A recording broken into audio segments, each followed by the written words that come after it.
Do you embrace the experimentation mindset, or does it scare you to death?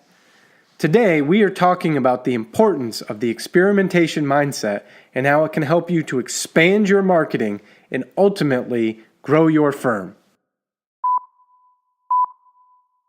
With what feels like unlimited options to communicate with clients and prospects, how do you know where to spend your time, money, and resources to attract new clients? My name is Craig Hall, and I am the owner at Marketing Wiz. I work with RIA owners, founders, managers, and executives to help them create and execute marketing campaigns in a digital world.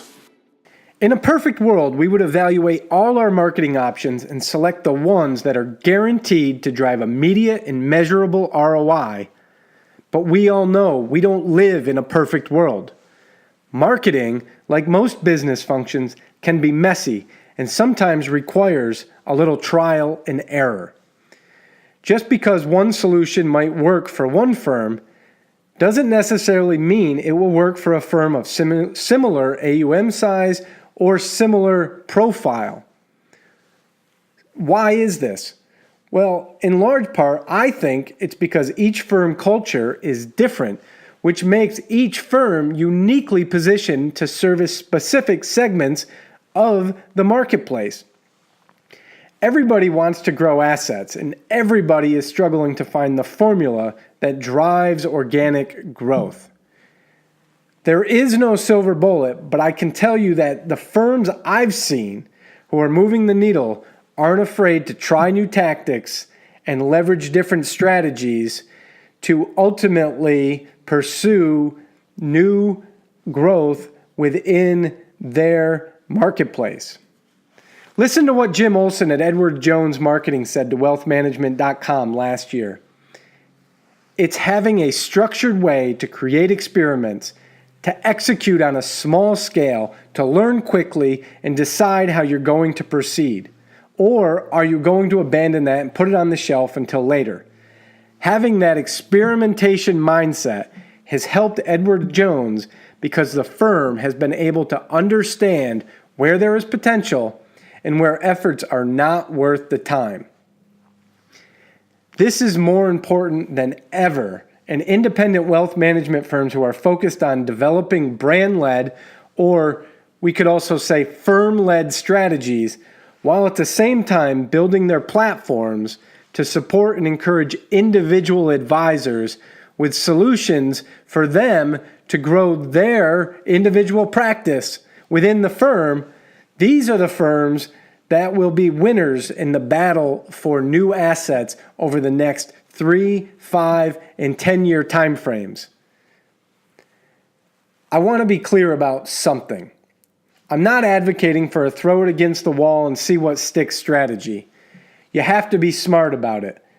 Every firm should be looking at strategies to optimize and enhance their digital profile.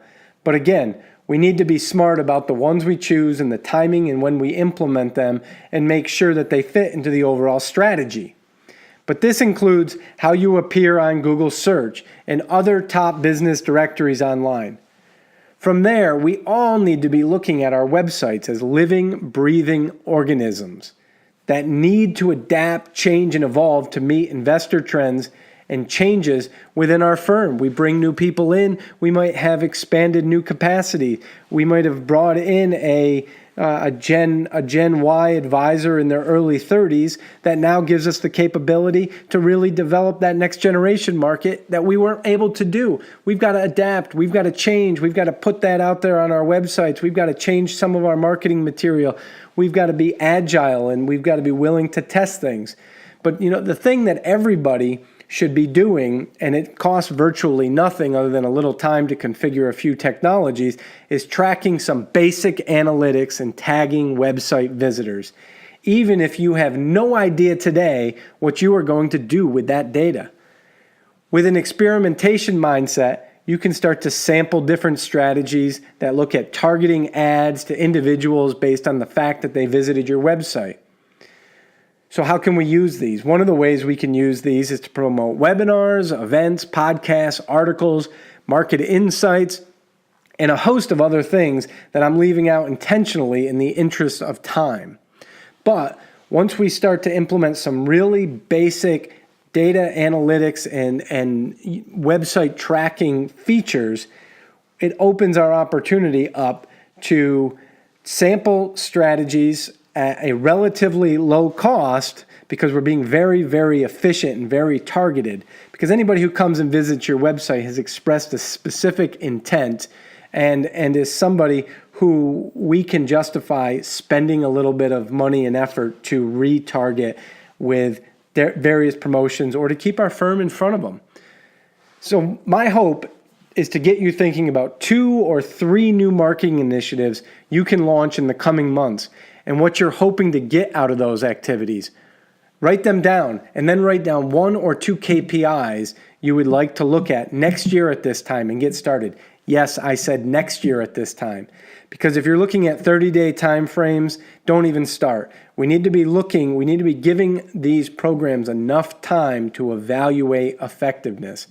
Because to grow an effective marketing program within your firm, you need experience defining objectives, drafting content, coordinating compliance approvals, publishing those materials, promoting them, and then measuring them.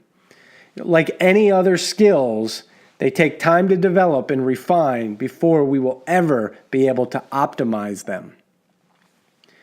The reality is most firms should be investing a lot more than they do in marketing if they want to remain competitive and grow over the coming years. Our research shows that firms should be spending a minimum of 1.8% of revenue, and that high growth firms are spending a heck of a lot more than that. I know this is a big number, and you should try not to bite this all off in one fiscal year. The growth in your marketing budget should be tied to your firm's 3 and 5 year strategic plan for growth. And the only way you're going to feel comfortable expanding those investments in marketing is by identifying winning solutions and eliminating the losing ones. This is a journey. You're not going to get there in this fiscal year or even next fiscal year. The only way to do this is by getting started, tracking results, remaining agile, and adapting to the changing market demands. In short, by experimenting.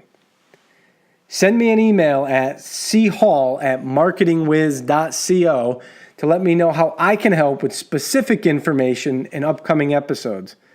I'd be happy to share some best practices and success stories from other independent wealth management firms as you're looking to evaluate strategies, implement some of them, and begin your journey of experimentation and growth.